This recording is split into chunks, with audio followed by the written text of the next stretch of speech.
Hi, I'm Antonio Sala, and in this video we are going to discuss the control of a double integrator plant. Well, we will split the content in several videos, and in this first video we will just discuss which is the double integrator model and where it comes from physics, which is, force equal mass times acceleration, let's say, the position control of some mechanical systems. So with that transfer function derivation and some sketches of technological applications, we will motivate the further study on designing controllers for such a system. So let's go. So the basic equation from physics is just, force equal mass times acceleration in linear motion, or torque equal moment of inertia times angular acceleration in rotational motion. But okay, in control we wish to express our models in normalized state space representation, so we would write that the derivative of the position is the velocity, and the derivative of the velocity with respect to time is the acceleration, which is, well, force divided by mass. So we get these equations in normalized representation for linear motion, and in the case of rotational motion, well, angular position time derivative, we get angular speed, and the time derivative of the angular speed is angular acceleration, which is torque divided by moment of inertia. So these are the differential equation, let's say, of the double integrator plant, because acceleration is the double derivative of the position, and then velocity is the integral of the acceleration, and position is the integral of the velocity, so it is the double integral of the acceleration. Then motion of these linear or angular mechanical systems, when my force or torque are directly my manipulated variables, ends up being the double integrator plant. Now that Newton's equations actually refer to resulting force or resulting torque, in the sense that there may be more forces in the equation, for instance, friction, or let's say the position of a drone in open air may be subject to force disturbances for wind gusts. We'll discuss that later on, but in this case, the double integrator control as such will apply only to, let's say, negligible friction situations or something like that. I mean, more on that later. Once we get this plant in time domain normalized representation, well, let us get the plant in Laplace domain representation. So if we carry out Laplace transform, we'll get that time derivative is just multiplying by s.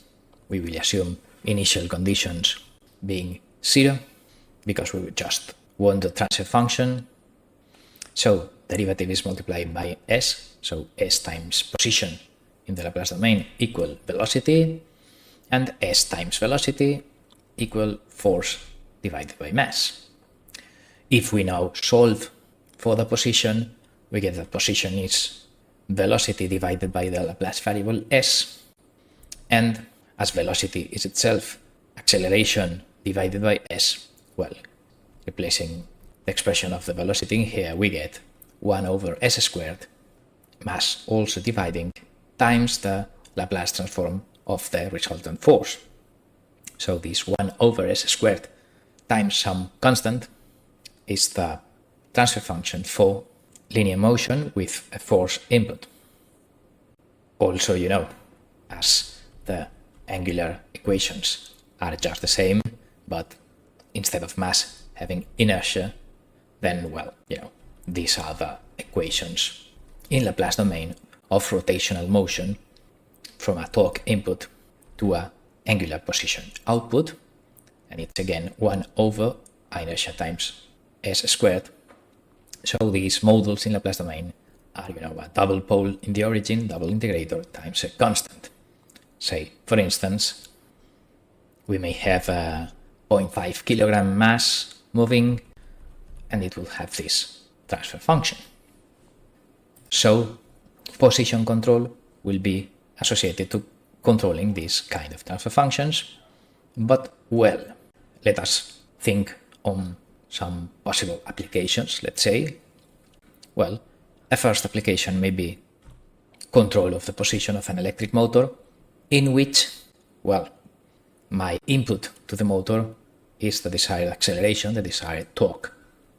I mean, in here, just this is taken from solo motor controllers, so they build this kind of boards for position, velocity, or acceleration control of motors, let's say. So basically, in this video, the board is configured for torque control. And torque is basically proportional to current, let's say. So basically, torque reference is a current reference, sort of. So in this case, this potentiometer sets up that torque set point that this board tries to follow. And then if we understand all of this as a single subsystem, then input is torque and output is, well, the rotation of the motor in terms of velocity or position. If I integrate the acceleration, then all these things can be considered this pink subsystem in which the motor is inside that, okay, may move a given load, so it gets torque in, position out. The things that, well, you know, the motor has kind of electrical time constants, current sensors, induction capacitance, power supply. So the motor is not a mass, a rigid body, an inertia. But we are making abstraction of all the internal details, and we are just assuming that the internal electronics and the construction of the motor is so that when I tell this electronics board to achieve some torque, then it achieves it in, let's say, 50 milliseconds. Then, if the time constants, the settling time of my position control application is, let's say, 2 seconds, well, you know, the 50 milliseconds that it may take for this motor drive to achieve the required torque, well, that 50 milliseconds are sort of negligible. And then I will measure the position and compare it to a set point and send it to a PID controller. We'll tune in next video. And then the PID controller can be tuned assuming that it has an ideal rigid body inside. So the transfer function of all this is some number, A over S squared, double integrator plant, even if, of course, this is only approximately true.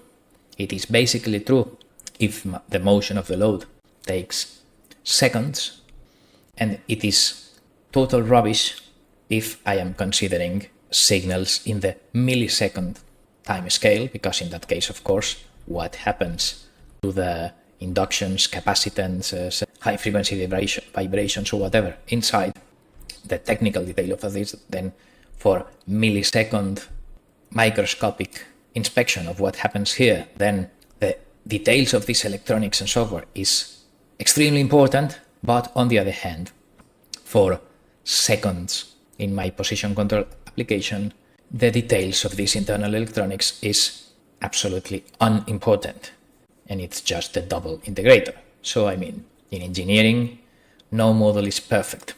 Every model has its limitations, so this will be my slow motion model, but, well, we'll assume that indeed we will tune that PID for that slow application, at least compared to the electrical time constants and the time constants of the closed loop torque control that may be in here inside.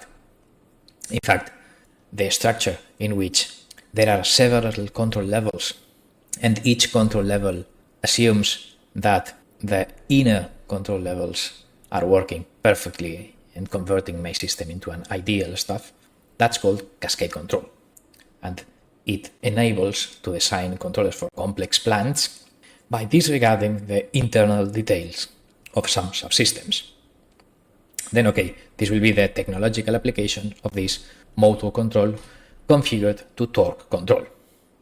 Of course, if I have that control board that can be configured for position control, then, okay, what I am telling here in this slide would be nonsense. I mean, why configuring for torque control if this allows me position control, you know? So as an engineer, you must consider the capabilities of the software and hardware you have in front of you to decide which is the best option.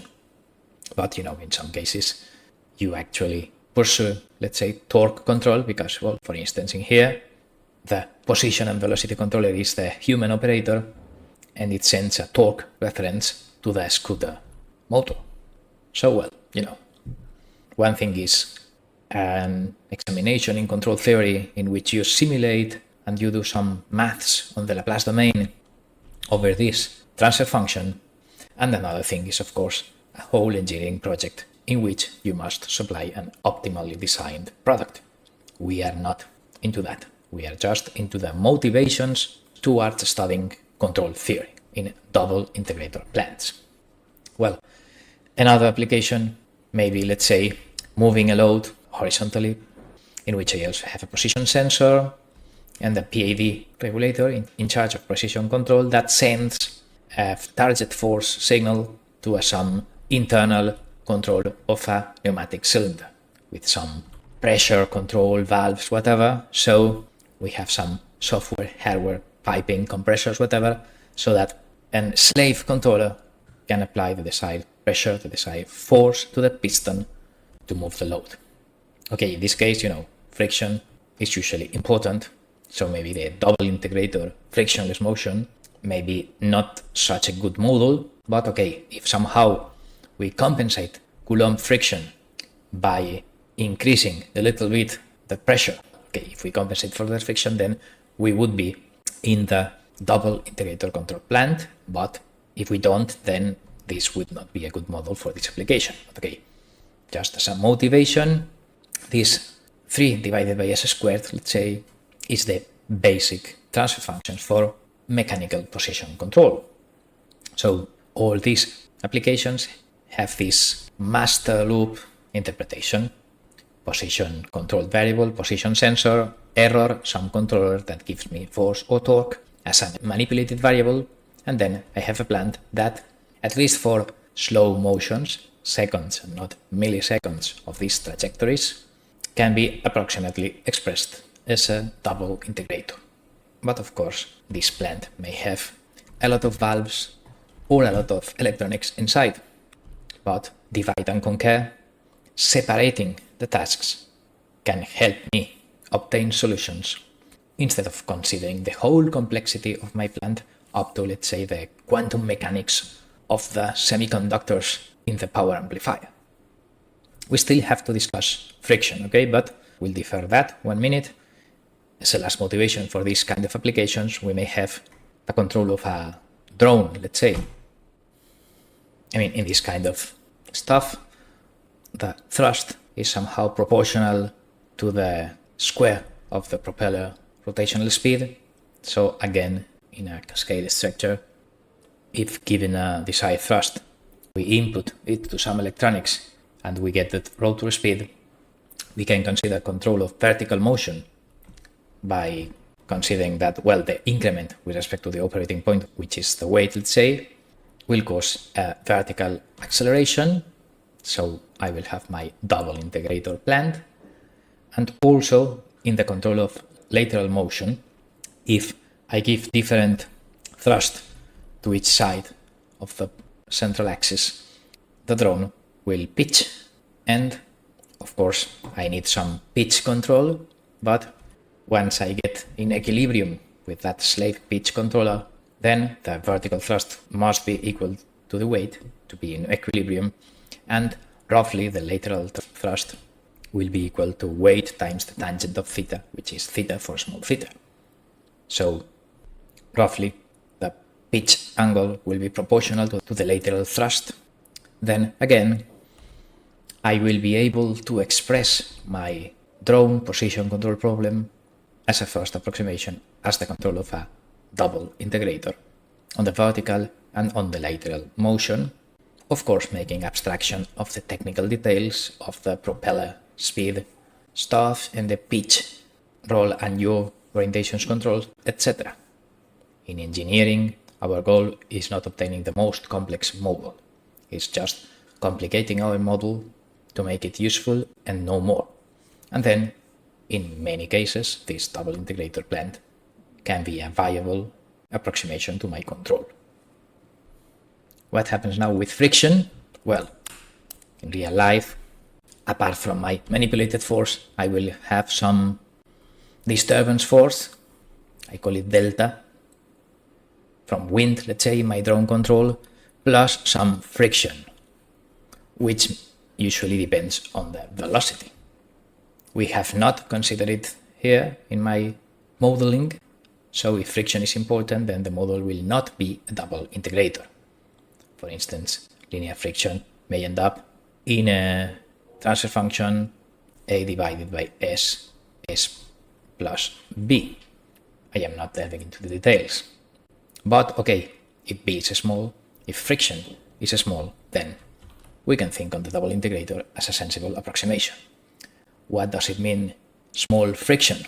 Well, if my drone is moving at low speeds, friction with the air is very small compared to, let's say, the weight, so we can neglect friction.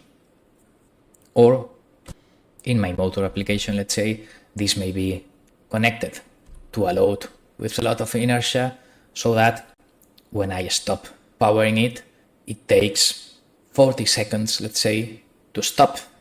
So if my position control application takes a couple of seconds to move from one place to another, that's my specification, and friction takes 1 minute to slow down my system, then friction is negligible. So we finish here. In this video, we have discussed the motivation of position control, double integrator plant, under the assumption that 1, friction is negligible, and 2, my technology to provide the forces and torques is very fast compared to the time constants of my desired position control applications. Then under that situations, I can approximate my motion control problems by A divided by S squared. So this motivates the interest of PID tuning for that double integrator plant. But as I said, this is an approximation, and if friction is very high, there are many motion control applications in which instead of a double integrator, I have a simple integrator plant. So take everything I said with a pinch of salt, and remember that a good engineer is the one who chooses a sensibly good approximation for the problem at hand and a simple enough technology to solve it.